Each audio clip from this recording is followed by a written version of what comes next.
Carta a dois pais narcisistas. O intuito desta carta é, em primeiro lugar, revelar a mim todos os meus sentimentos e organizar meus pensamentos com relação aos abusos que sofri quando criança e as consequências que esses atos ignorantemente praticados pelos meus pais me causaram. Essa carta é endereçada aos que neste mundo conheço como pai e mãe. Você prepara o seu coração, você prepara o lencinho e você vem comigo.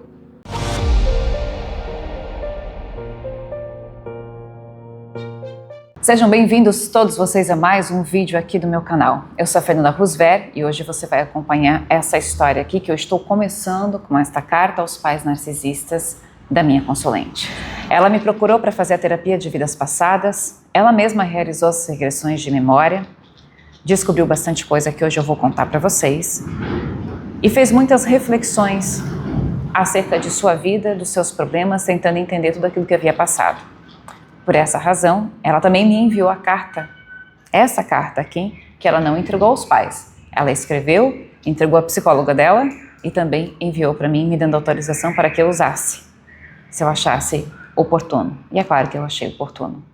Até para trazer para você uma dica terapêutica, verdadeiramente terapêutica. Falar cura e escrever é uma das habilidades desta fala. É a fala, só que através da grafia, a escrita em si. E ajuda muitas vezes a gente a organizar os nossos pensamentos. Fica para você a dica. Muitas vezes você não tem com quem conversar, escreva. E você chegando, dando o seu joinha, curtindo esse vídeo, compartilhando, inscrevendo-se no canal, torne-se membro também e fique atento a todos os recados que eu tenho aqui no box do vídeo, que são importantes para você, pode ter certeza. Agora vamos lá. Vou continuar a ler essa carta para você. Pai, tenho muitas lembranças de ter sido cruelmente agredida fisicamente e psicologicamente por você. Consinto que muitas vezes deixaram marcas físicas, porém as maiores marcas foram as emocionais, porque essas demoraram muito a cicatrizar. Sinceramente, eu não sei se as minhas cicatrizaram, pois quando eu penso que eu estou bem, sou arrebatada por sentimentos de tristeza e revolta, e por mais que eu queira melhorar, passo um tempo neste estado. Vocês diziam que era para educar, pois eu fazia coisas erradas, eu não gostava de estudar, eu não era uma boa aluna. Comparavam-me com os meus irmãos constantemente, e você, mãe, sempre elogiava minhas amiguinhas com o intuito de me subestimar. Durante muito tempo vocês conseguiram o que quiseram, pois eu realmente pensava que eu era uma péssima pessoa, a pior dos filhos, a pior das minhas amigas, a pior da família. Quando eu estava com as minhas amigas, observava a relação delas com os pais e comparava com a minha e vocês. E me causava estranheza o fato de elas terem atitudes parecidas com as minhas, que eram encaradas como normais pelos pais, enquanto que as minhas eram sempre encaradas como algo errado ou muito grave. Pelo amor de Deus, eu era apenas uma criança, uma adolescente. Tudo sempre foi encarado por vocês com muito desespero. Tudo era sempre muito grave, inadequado ou impróprio. O que achavam que estavam educando? Extraterrestres? Pois era assim mesmo que me faziam sentir. Você, pai, chegava a dizer, isso não é normal. Você, mãe, chegou a dizer, você é a pior. Como vocês acham que uma pessoa criada em um ambiente tóxico e abusivo como esse se desenvolve? Mas para vocês não importava nada. Nada como eu estava me sentindo ou se algo que disseram me abalou psicologicamente. A única coisa que importava era que eu estava fazendo tudo de acordo com o que vocês queriam e achavam certo. Afinal de contas, eram os donos da verdade. Não havia conversa, não havia ponderação, não havia acordo, não havia nada. As únicas coisas que havia era agressividade, imposição, chantagens, manipulações, abusos físicos e emocionais da sua parte, pai. E a hostilidade, manipulação e humilhação da sua parte, mãe. Aliás, mãe, durante muito tempo eu achava que você era minha amiga. Causava-me estranheza algumas de suas atitudes ou falas, como hostilidade, como o intuito de me humilhar, bem como atitudes e coisas negativas que você falava pelas minhas costas e que posteriormente eu ficava sabendo por terceiros, porém eu ficava confusa porque ainda acreditava no papel de boazinha ao qual você atuava muito bem. Eu era apenas uma criança e não sabia nada da vida, porém minha bússola interna dizia que algo ali não estava certo. Tinha algo muito errado naquela situação com vocês, que nunca quiseram se tratar porque sempre acharam besteira, como se ir ao psicólogo fosse como se sentar no bar com uma pessoa estranha e expor a própria vida. O fato é que vocês dois são seres completamente ignorantes e não têm a menor vontade de evoluir. Eu tenho pena nesse aspecto porque vocês queimaram uma existência à toa. Porém, isso não é problema meu. Diante de todas essas experiências negativas de convivência, na convivência com vocês, foi crescendo em mim a vontade de entender mais sobre a mente humana, tendo em vista que os seres que me criaram serem completamente descompensados psicologicamente. Eu queria entender qual era o seu problema, pai, e queria entender o que te levava a se submeter a ele, mãe, já que era visível que sempre foi infeliz nessa relação. Então, já que nunca tive apoio de vocês para estudar psicologia, fui buscando entender por conta própria, apesar do absurdo de vocês sempre terem sido contra e sempre menosprezarem essa profissão. Hoje eu penso que não seria por medo de que eu descobrisse o que estava por trás de tudo? Por trás de toda aquela pompa de seres perfeitos que não passava de puro ego? Pois é, mas eu descobri a sua patologia, pai. Chama-se transtorno de personalidade narcisista. Reconhecido pelo DSM-5 como uma das patologias de classe B, que são as psicopatas, sociopatas, os narcisistas. Também estão nesta linha. Claro que não é só isso, pois toda patologia principal carrega consigo outras comorbidades. Então você carrega aí depressão, ansiedade e outras mais que ainda não consegui detectar, fora o alcoolismo, que também é uma doença. E a sua mãe foi mais difícil de descobrir. Eu detectei a dependência emocional logo de cara e achava que era só isso. Porém, ao longo do tempo, conforme fui evoluindo em meus estudos e na minha terapia, ficou muito claro para mim que você também é narcisista, só que oculta. Ou seja, aquela que se esconde atrás da máscara de boazinha. Talvez até você mesma, do alto da sua tamanha ignorância, tal qual você fez questão de permanecer para não assumir responsabilidades perante suas atitudes. Acredite que é boazinha mesmo. Porém, o fato é que as suas atitudes ao longo da minha vida dizem-me o contrário. Por trás de sua máscara de boazinha, você sempre me humilhou, me hostilizou, me rebaixou, nunca torceu por mim, nunca vibrou com as minhas conquistas, sempre teve inveja de mim. As suas atitudes como narcisista exposto, pai, e as suas como narcisista oculta, mãe, deixaram sequelas graves em seus filhos. Filhos esses que também assumiram papéis de vocês que vocês lhe atribuíram. Então Eduardo era o filho de ouro do meu pai. O Carlos era o filho de ouro da minha mãe. E eu, óbvio, o bode expiatório dos dois. E nós acreditamos nesses papéis durante muito tempo, porque é isso que as crianças fazem, elas acreditam nos pais. Felizmente, a sociedade vem evoluindo a passos de formiga, mas apesar disso, hoje, essa patologia já está elencada no DSM-5 como um transtorno de personalidade grave e que não tem cura. Porém, pode ser tratado para aqueles que querem, mas infelizmente vocês nunca quiseram, então eu só lamento. E para as suas vítimas, o único caminho é o afastamento daqueles que, como vocês, nunca quiseram olhar para esse problema e viveram debruçados em seus egos, em festas de família, batendo no peito e dizendo que criaram filhos bem-sucedidos. Mais uma característica dos narcisistas de se validarem através dos filhos, que sabe-se lá Deus, à custa de duras penas e sofrimentos internos, conseguiram chegar lá para nos livrarmos da prisão, que era viver com vocês. Pai, hoje você teria sido preso pelo que fez com base na Lei Maria da Penha. Você talvez não, mãe, pois o narcisismo oculto é mais difícil de detectar e provar. Vocês escaparam da justiça dos homens, mas para a justiça de Deus nada fica impune e a conta chega. Digo isso porque estou vendo a nossa família se desintegrar como castelo de areia. Seus filhos, genro, noras, netos raramente aparecem. Vejo a ausência cada vez maior dos membros da família nas datas festivas e vocês devem estar achando que é ingratidão. Mas não é não. Olhem para o que vocês fizeram e falaram. Olhem para suas atitudes quando não havia plateia. Olhem para o que nunca quiseram olhar e vão ver que isso não tem nada a ver com ingratidão. Porque vocês podem até obrigar uma pessoa a muitas coisas, mas vocês não podem obrigar as pessoas a te amarem, porque o amor não se obriga, se conquista. Desculpe-me, porém, não vejo agressividade, humilhação e manipulação como amor ou educação, muito ao contrário. vejo como falta de amor, de educação e de respeito com as pessoas que mais vocês deveriam ter tido consideração, seus filhos. Seus filhos. Então, sim, agradeço pela minha vida e pela manipulação dela, mas lamento pela nossa jornada juntos como família.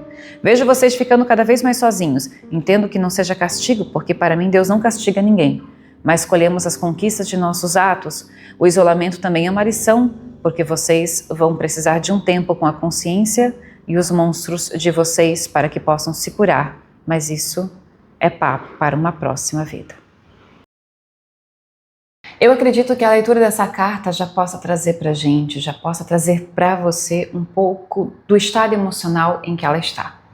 Então ali ela pondera algumas coisas dentro do ponto de vista dela, dentro daquilo que ela viveu, daquilo que ela vivenciou, e não nos cabe julgar. A gente sabe, e eu sei que vocês vão colocar isso nos comentários, porque é muito comum vocês colocarem isso aqui. Cada moeda tem dois lados. Mas sempre que você conviver com alguém que nunca admite um erro sequer, que manipula, enfim, pensamentos e coisas do tipo, a gente precisa levar em consideração que, de repente, aquele outro lado está com mais sensatez sobre o que diz.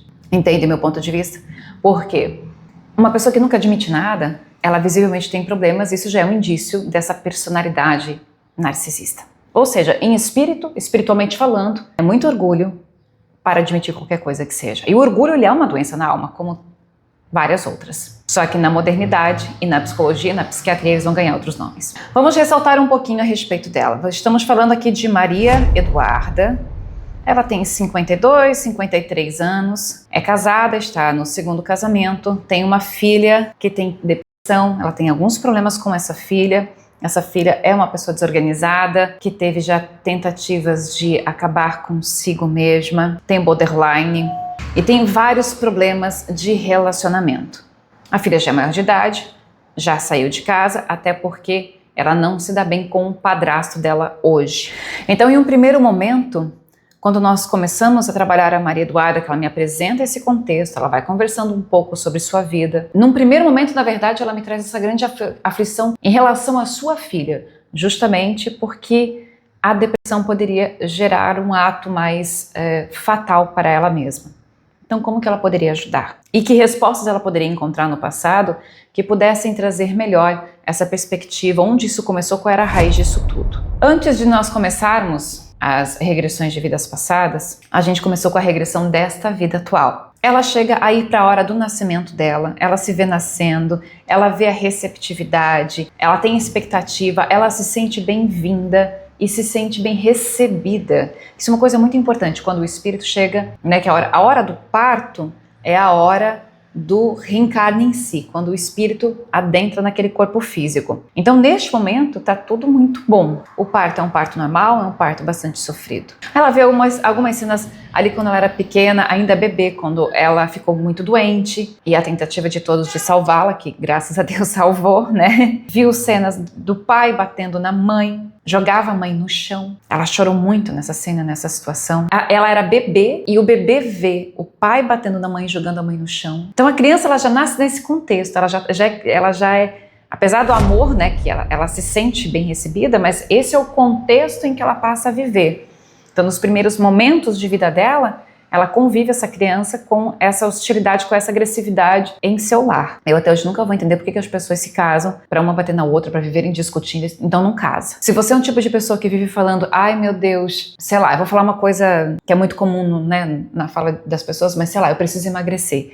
Aí fala que precisa emagrecer. Ai, que eu tô me sentindo mal porque eu tô acima do peso. Ai, porque não sei o que, não sei o que, não sei o que, não sei o que. E não emagrece, ou não vai atrás de uma dieta. Eu não entendo porque que a pessoa fala e não reage. Eu nunca entendi isso desde que eu sou criança. Porque a fala do outro, ela me dói, ela me incomoda. Então, se você tá descontente com alguma coisa e você tem a possibilidade de alterar aquilo, por que é que você não altera? É porque é simples, você toma uma decisão e você vai, do meu ponto de vista. Isso eu tô falando de emagrecimento, mas é assim, é qualquer coisa.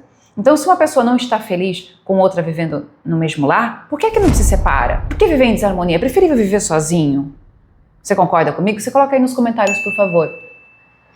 Às vezes as pessoas se apegam ao casamento é para sempre, porque a igreja falou, porque o padre falou.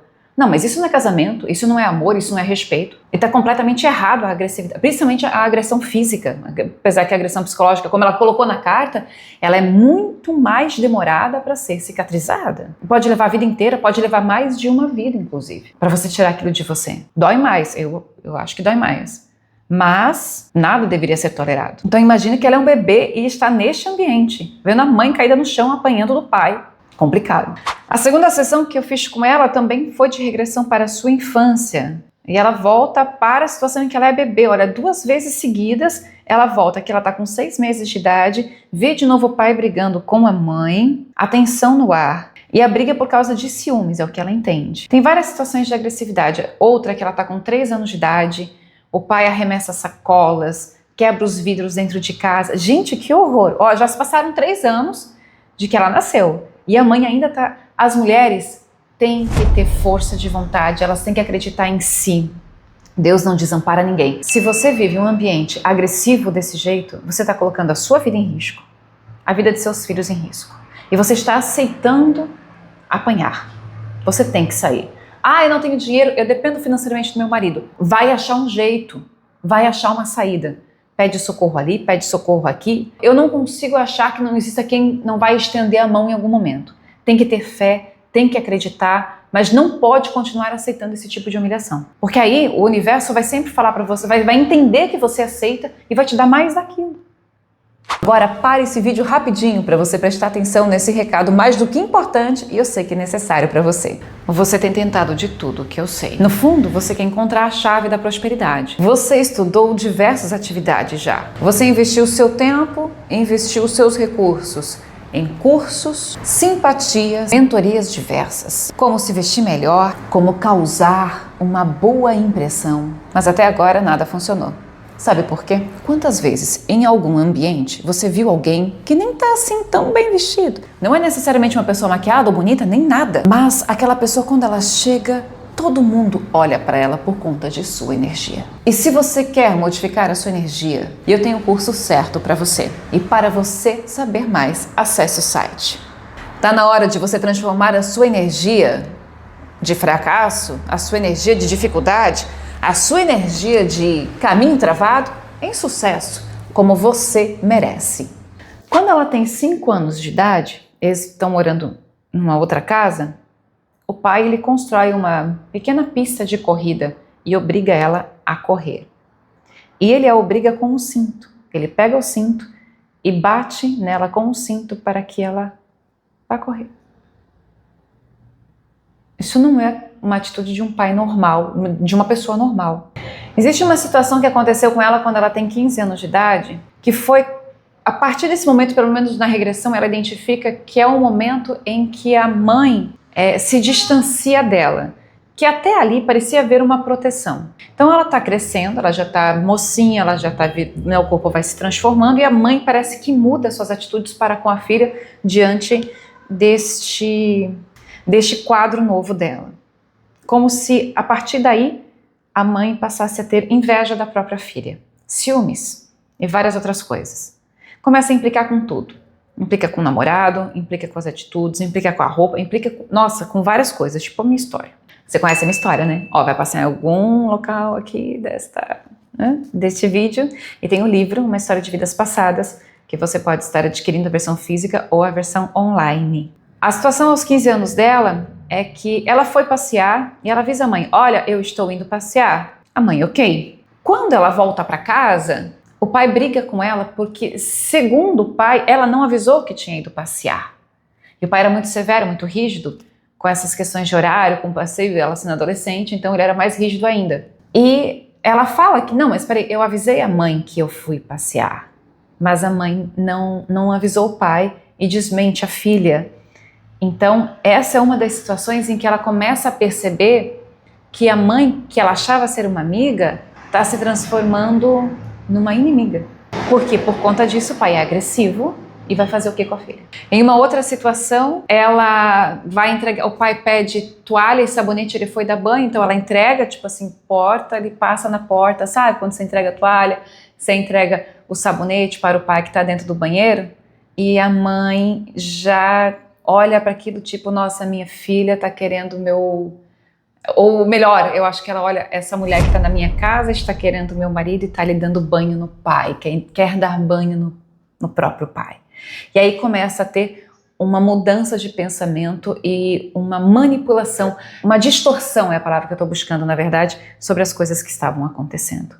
E aí esse é o contexto, dali em diante só piora. Ela vai crescendo, enfim. Quando uma mulher cresce em um ambiente agressivo, de qualquer maneira, psicologicamente, emocionalmente ou fisicamente agressivo, é muito comum, são muitos casos que trazem isso, que a psicologia estuda.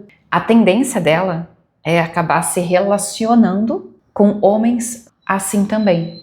É como se inconscientemente elas buscassem isso. Aqui, na vida que vem a seguir dela, ela tem o primeiro marido, que, enfim, o relacionamento não dá certo. Aí ela tem a filha dela, esse relacionamento termina.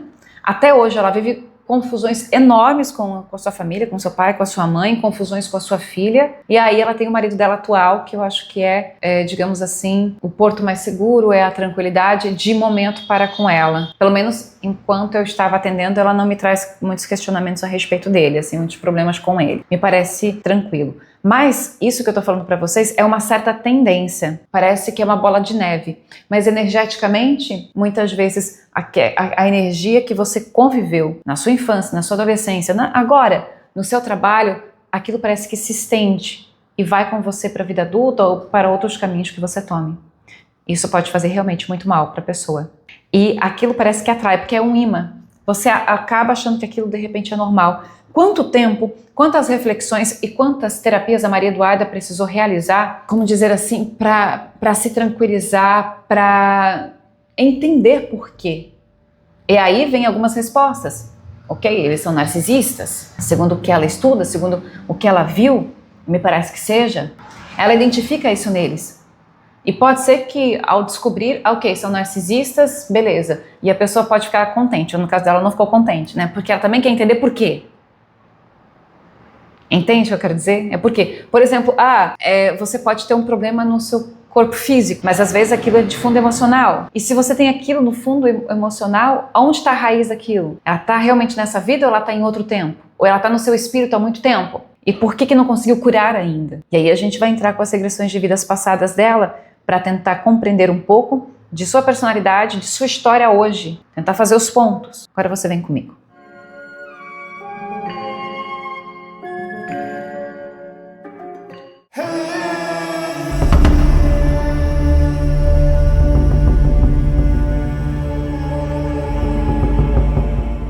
Vamos começar agora com a primeira sessão de regressão da Maria Eduarda, de vidas passadas. A gente não conseguiu, ela no caso, porque essas são as visões dela.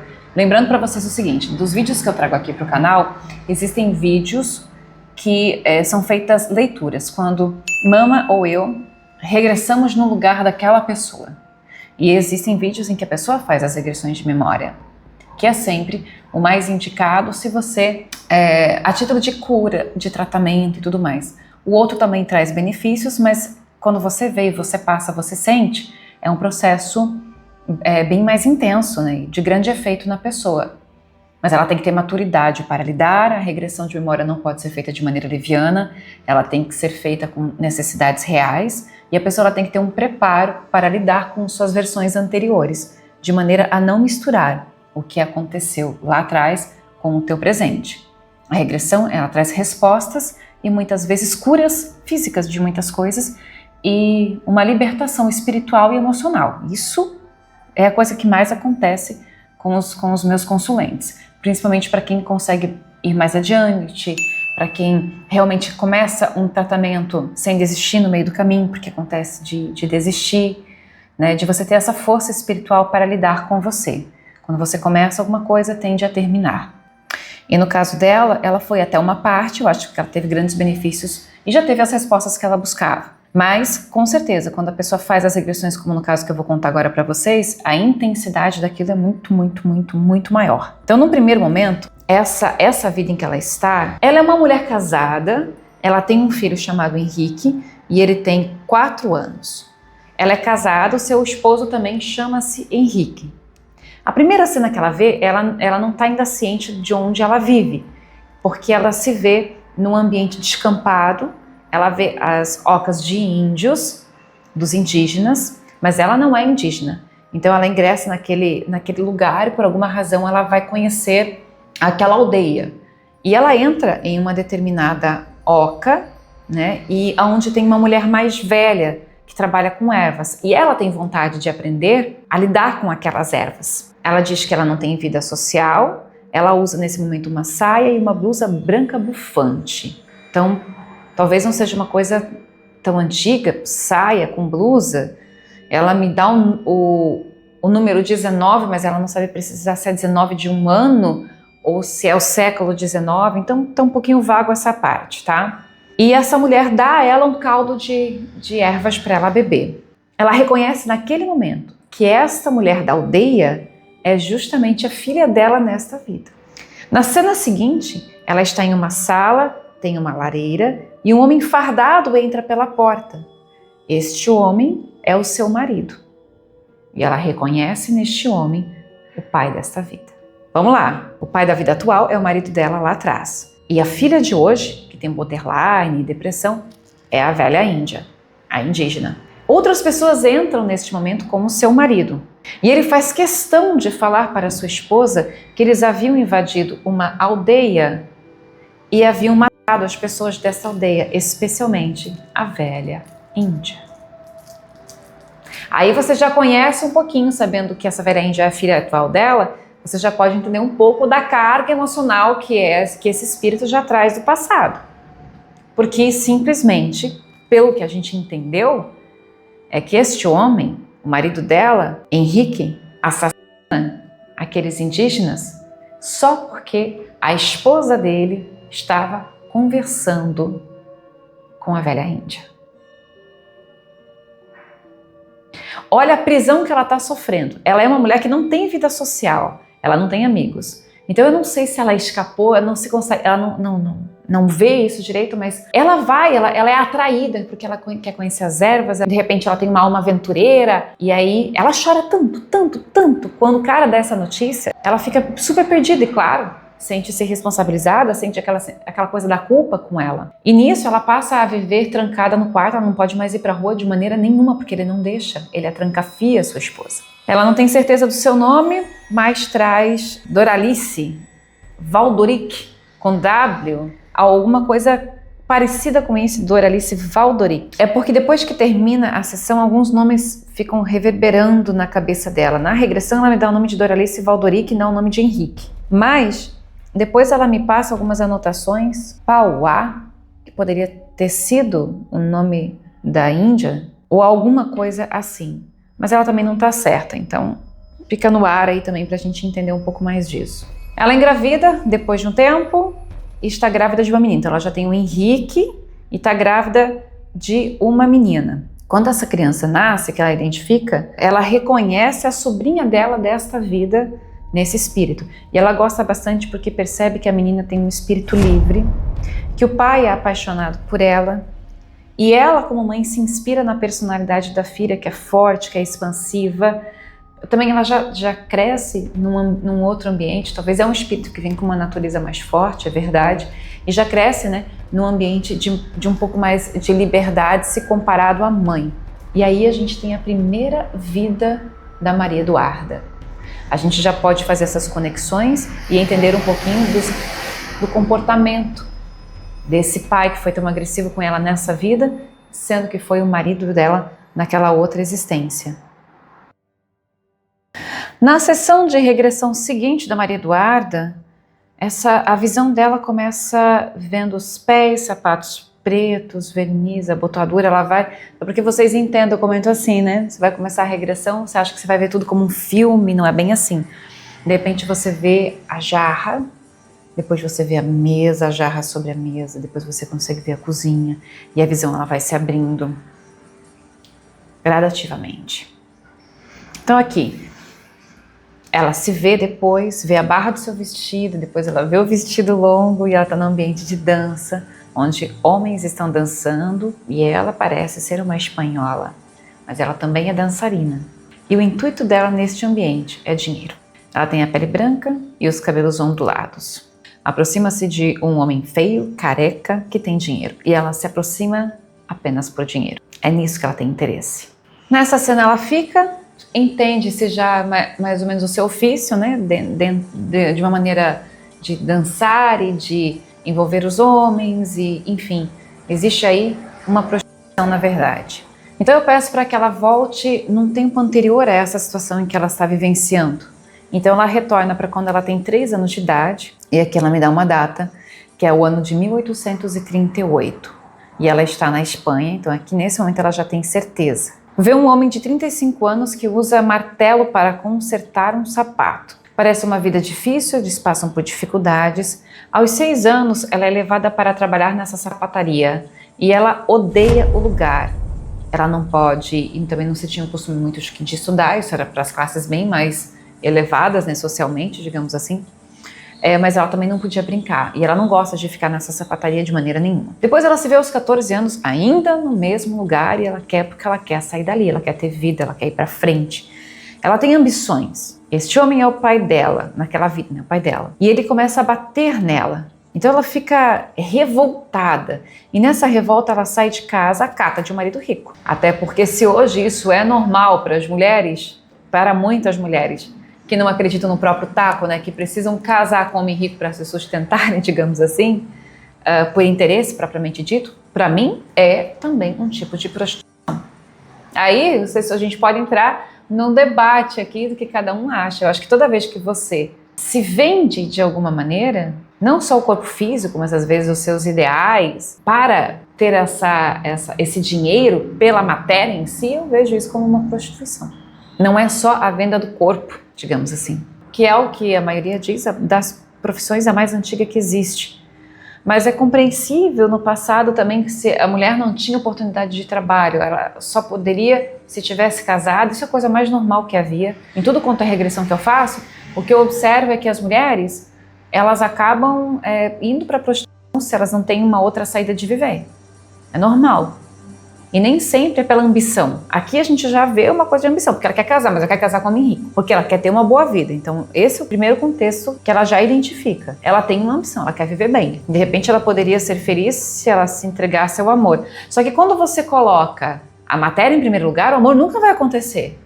Muita gente hoje sofre, sente solidão, se sente muito sozinho, ou não consegue, às vezes nem ter amigos, ou não consegue um relacionamento mais próspero em sua vida, porque ele não plantou semente lá atrás. Porque lá atrás, o que ele plantou, e a plantação, né, a semeadura ela é livre, a colheita ela é obrigatória, ele plantou materialismo.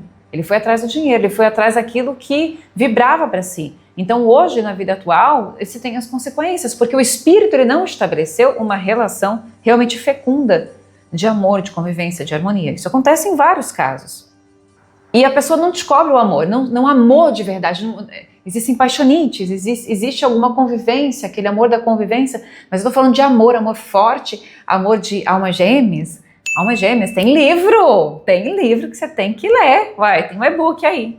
Esse amor forte, como o meu, por exemplo, da história que vocês já conhecem, entre outros, ele só acontece, e se for coisa de almas gêmeas, também só se vive bem se coloca o amor em primeiro lugar. E o espírito vem para isso, mas na carne se cai em tentação e vai atrás da matéria, que é sempre passageiro demais. Então é necessário que o espírito tenha muita luz e muita força para ele conseguir, sabe, viver de verdade o que o espírito nasceu para viver. Voltando para a história de Maria Eduarda, então ela resolve sair de casa aos 14 anos. Discute com o pai bate nela, de novo outra situação de um pai agressor. Ela sai de casa em busca desse marido rico, ela é bonita, ela chama atenção e ela fala, eu destruo famílias. Olha a rebeldia dela aí. Eu destruo famílias. E quando ela fala isso, ela cai num choro muito profundo. Que esse é o X do tratamento, é colocar para fora o que a alma carrega. A dor, a mágoa, o arrependimento também, o remorso também. Porque hoje a consciência dela tem esse arrependimento, mas aqui, neste tempo, ela dá o nome de Dolores, mas colocou entre um ponto de interrogação, ela não tinha tanta certeza, vou achar que seja Dolores aqui, essa espanhola, ela não estava nem aí, a Dolores não se arrependeu. Então, de alguma maneira, como o espírito é um só, mas ele teve várias experiências, se faz necessário que hoje a Maria Eduarda consiga chegar na consciência da Dolores e a Dolores se arrepender. Isso pode ser feito numa terapia, mas você pode fazer a sua autoterapia para conseguir de verdade limpar aquela alma. Destrói famílias por quê? Porque os homens largam suas esposas, largam as suas famílias para ficar com ela, mas ela não amava nenhum, ela não gostava de ninguém, tudo que ela queria era dinheiro. Então a gente tem um espírito bem rebelde, bastante materialista aqui. Depois, o tempo passa, ela acaba se casando com um homem, ela está com 40 anos, e esse homem dá para ela realmente uma vida melhor, uma vida estável, dentro daquilo que podia, e ela aceita. Ela mora numa casa com ele, e ocorre um incêndio nessa casa, e ela está lá dentro, e ela desencarna neste incêndio. Nesta hora, ela sente muito aperto no peito, porque ela fez mal a muita gente. Ela sente remorso, e aí é onde eu quero sempre saber, né? Quero sempre entender se esse remorso é mais a Maria Eduarda, a inconsciência que está falando, ou se é de fato a Dolores.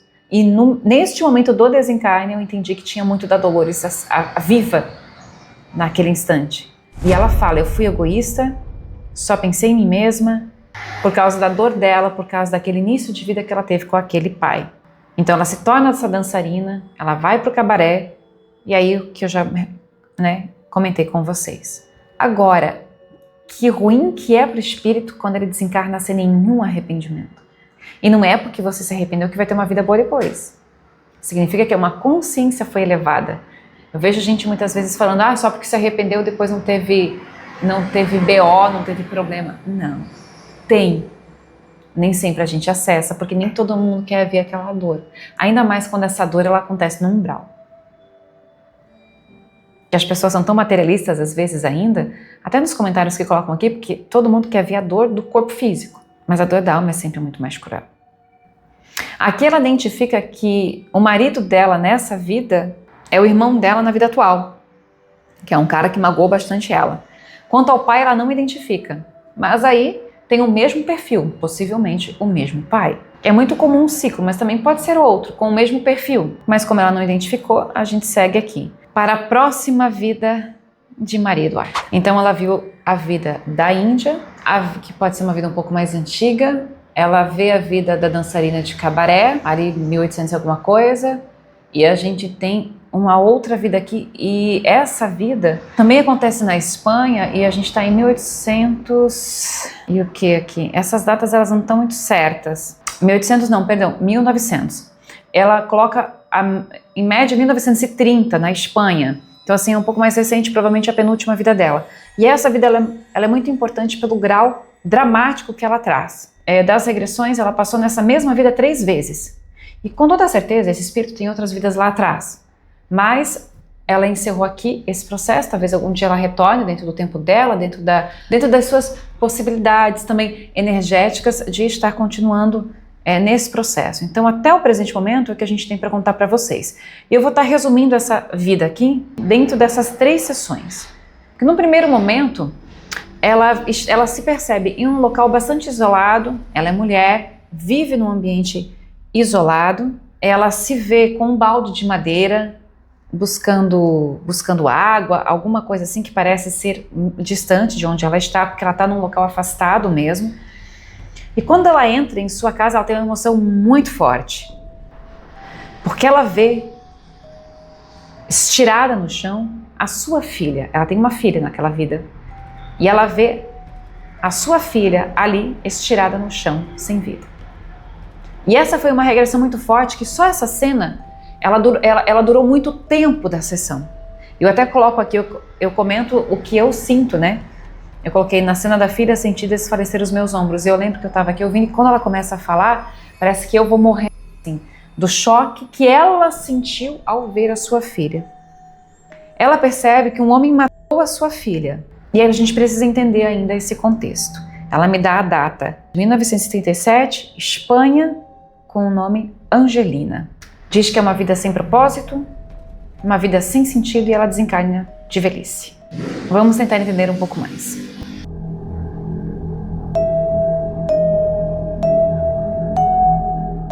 Então na sessão seguinte eu peço para ela voltar um pouco mais no tempo. Ela volta para quando ela tem 32 anos de idade. Ela está em um ambiente em que ela planta para vender. Vive numa casa de madeira pequena, ela se vê com um lenço na cabeça, um vestido acinzentado, comprido e uma pele muito desgastada pelo sol. Tem uma criança, que é a filha dela. Ela não me diz que idade tem, mas eu suspeito que neste momento aqui ela possa estar com 5 anos, alguma coisa assim. 5, 6 anos, imagino. Existe um homem moreno de bigode que é forte e que é rude, que usa uma camisa bege, chapéu e suspensório. Uma calça azulada, cinzentada e botas, parece um capanga. Ele sempre vai comprar coisas para alguém, só que não respeita ela, não a respeita devidamente porque ela é mulher. E se hoje a gente enfrenta machismos em muitas áreas, então imagine nesse tempo, considerando que é a Espanha, porque se tem um histórico, muitos relatos que na Espanha o machismo é uma coisa que impera demais, hoje ainda, mais que em qualquer outro lugar, assim, pelo menos do Ocidente, né? Simplesmente porque ela é mulher. Então, ela vive se trancando na casa, ela tem trancas na casa, ela se sente muito vulnerável. Essa é uma sensação que ela fica extremamente arrepiada. E esse cara, ele força que ela viva com ele. O que acontece é que ela já foi casada, na verdade ela é viúva, e o marido dela foi assassinado e haviam cortado a cabeça dele. Então ela ficou vivendo naquela casa e está cuidando ali daquele plantio, ela com a filha, porque os donos daquele lugar fizeram um favor de deixarem ela ali. E aí os donos, ou o principal dono, ele tem seus capangas, e um desses capangas é o cara que vai ali, vai pegar as coisas que ela colheu, vai e fala com ela, mas é uma casa afastada da parte principal ou da casa principal. Eu imagino que tenha sido tipo uma fazenda, alguma coisa nesse sentido, uma fazenda grande, e a casinha dela é uma casa afastada de onde vive a família dona ali da coisa toda. Então ela vive sozinha naquele ambiente com a filha, e obviamente que ela está vulnerável. E o cara, esse capanga, não tem mulher, ele deve ser um cara que nunca, sei lá, eu penso numa criatura completamente grosseira, grotesca, até pelo que ela narra. Como ela tem medo, ela cede para ficar com ele. O marido dela já foi assassinado, ela não sabe por quê. Ela sabe que a terra não é dela, então, na regressão, né, identifica que o marido é o mesmo marido desta vida atual. Então, possivelmente, o pai de sua filha, que é a mesma filha da vida atual, que é aquela da Índia da vida anterior, acompanhando até aí. Esse cara que chega e quer ficar com ela a todo custo, ela acaba cedendo, porque ela tem muito medo. Ele não a respeita. Então ela tem muito medo de sofrer consequências severas, dizendo não para ele. Ela se sente intimidada pela presença dele. E é justamente este homem que fica assediando também a filha naquela situação, quando ela é maiorzinha. Vamos contar que ela está com 32 anos. E depois ela está com 37, que é quando a filha é assassinada. Então, ela, de repente, essa menina está com 10, 12 anos de idade, já está ficando mocinha. E o cara assedia, olha, tem muita malícia para com a menina. E o que ela entende da situação é que ele vai para cima dela em algum momento, a criança ali reage e por conta disso, ele a mata, asfixiando a filha. Então, o que eu consigo entender nesse momento é que esse mesmo espírito que é a filha dela hoje, que tem borderline, depressão e etc., foi uma índia, a indígena, que é morta pelo marido dela naquela vida. Nessa vida, que é a última encarnação, que pela data só pode ser a última, antes da atual. Então, a filha, ela é morta de novo por este capanga e ela não reconhece esse capanga quem seja, mas talvez seja o mesmo daquela vida que foi o marido, pode até ser, porque se não é o mesmo, então o que acontece? Ela está atraindo criaturas semelhantes, pode ser. E ele acaba matando a filha de novo, porque daí ela morre sempre por conta dela, né? Dentro do contexto dela, entende? Aí na última sessão de regressão que nós realizamos, tem uma parte que a gente compreendeu, principalmente ela que sente, que é anterior à infância dela nesta vida na Espanha. Ela faz uma regressão, ela se vê com 6 anos de idade, ela tá brincando, tem os cabelos castanhos, ela fica toda arrepiada, em todas as sessões ela tá muito arrepiada. E percebe um homem rondando a casa, porque ela tá ali com a família, tem vários familiares, e ela tá ali com a família.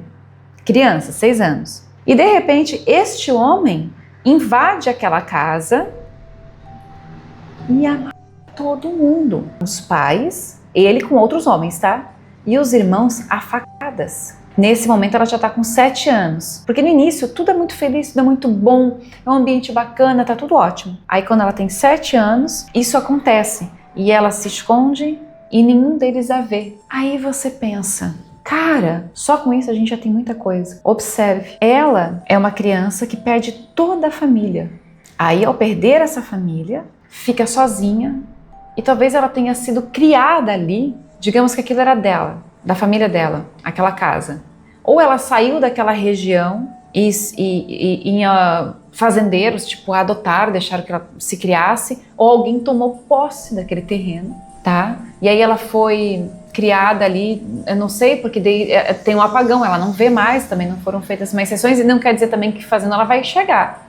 Porque eu fico pensando só nessa cena dessa criança, depois que os caras vão embora, os corpos que estão ali, sabe quem é que tira, quem é que enterra, como é que ela sai? Provavelmente eles tomaram a casa, de certo ela fugiu, pode ter sido adotada em algum outro local, cresce muito desamparada em algum ambiente, aí na adolescência se apaixona, casa com um cara que pelo visto foi legal, ela tem a filha, e a vida vai se fazendo, mas ela traz todo este trauma ali dos 7 anos de idade. E aí depois que passa, o marido também é assassinado. E ela fica vulnerável nas mãos desse capanga, que depois tira a filha dela. Ela não tem família. Então se hoje ela reclamou dos pais, dessa vida, e se percebeu sem família, porque eles, a família, os pais, entre outros, a excluíram, tipo, tem um episódio desta vida que a filha dela que resolveu sair de casa. Aí a mãe resolveu contar para a família inteira que ela havia expulsado a própria filha de casa. Mas a história não foi essa. Houve uma deturpação das coisas. Eu vi fotos da família, eu vi foto da filha, e assim, vários detalhes. Ok, todo mundo é perfeito, menos ela, dentro da visão dela. E de repente seja a visão deles mesmo. Como eu disse antes, se a pessoa não admite nada de errado, quem é que tá com problema aí? Ok, considerando isso, agora pensa cá comigo. Ela de novo ficou sem família. A família que ela tem hoje é a família, no caso, que ela constituiu. Mas não com o primeiro marido, né? É a família, ela, a filha, que segue a própria vida agora, já adulta, e o seu atual esposo. Então, dá para entender que ela se sente muito sozinha, que ela se percebe sozinha. Mas aí, a gente tem que voltar e lembrar que enquanto ali dançarina de cabaré, ela acabou com muitas famílias. E sabe-se lá mais o que o passado dela pode trazer lá de trás. Então talvez a ordem dessas vidas aqui possa ter sido, primeiro ela foi dançarina de cabaré, talvez depois ela tenha sido indígena, e depois essa vida aqui. Enfim, o que fica aqui para nossa reflexão, fazendo uma conclusão dessa história da Maria Eduarda, é que a gente não pode desconsiderar que qualquer coisa que a gente passe hoje tenha tido uma raiz lá atrás, que a gente mesmo semeou. E como espírito, entendendo que o espírito é eterno, se o espírito é eterno, em algum momento ele vai colher aquilo que ele plantou. A colheita sempre será obrigatória. Então, de alguma maneira, ela vem colhendo isso já, voltando a se reencontrar com pessoas que ela prejudicou. Talvez ela tenha feito muito mais do que seduzir os homens lá atrás. E não sei o grau de satisfação talvez que ela tinha ao fazer isso. Porque isso é o que pesa na consciência do espírito. Talvez ela tenha tido o prazer de ver as famílias se desfazendo naquele tempo. Ou o sofrimento das mulheres que aguentaram caladas, os seus maridos a traírem. Ela sentiu que naquela vida, talvez a mãe dela de hoje tenha sido uma das mulheres que ficou para escanteio na vida em que ela foi dançarina de cabaré. Então aí é onde o espírito começa a crescer. Com certeza ela, hoje espiritualmente, tem uma mente bem diferente lá da Dolores. E vai amadurecer, crescer cada vez mais, porque esse crescimento ele é eterno a todos nós. Mas de alguma maneira ela está meio que pagando essa conta. As outras situações, por que a criança, a filha dela, é sempre assassinada, e talvez pelo mesmo espírito, já é a história da filha. E só a filha fazendo regressão para saber, porque nem sempre essas histórias vão se cruzar. E se cruzaram agora, mas lá no passado podem ser histórias distintas até. Em algum momento as energias que são próximas acabam se fechando. E aí vivem juntos. E o que fica é, se tá certo, o pai que se repete e a mãe, que talvez tenha sido uma dessas mulheres lá do passado que ficou para escanteio, eles não conseguiram perdoar e eles provavelmente se revoltaram, esses espíritos, de tal maneira que, nossa, eu sempre fui bom, eu sempre fui perfeito, eu sempre fiz a coisa certa conforme manda o figurino aí da sociedade e estou passando por isso agora, então a culpa é sempre do outro, mas eles devem carregar suas culpas também, suas responsabilidades, melhor, eu prefiro essa palavra, na verdade, lá atrás. Mas como eles não admitem, se tornam, traz essa essência que chamamos de narcisistas. Nunca erram.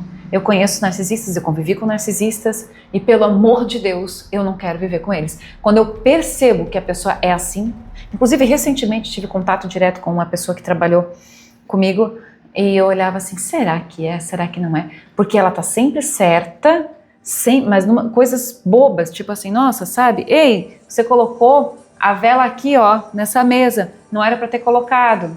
Você fala assim com ela, não, eu não coloquei. Mas foi ela que colocou.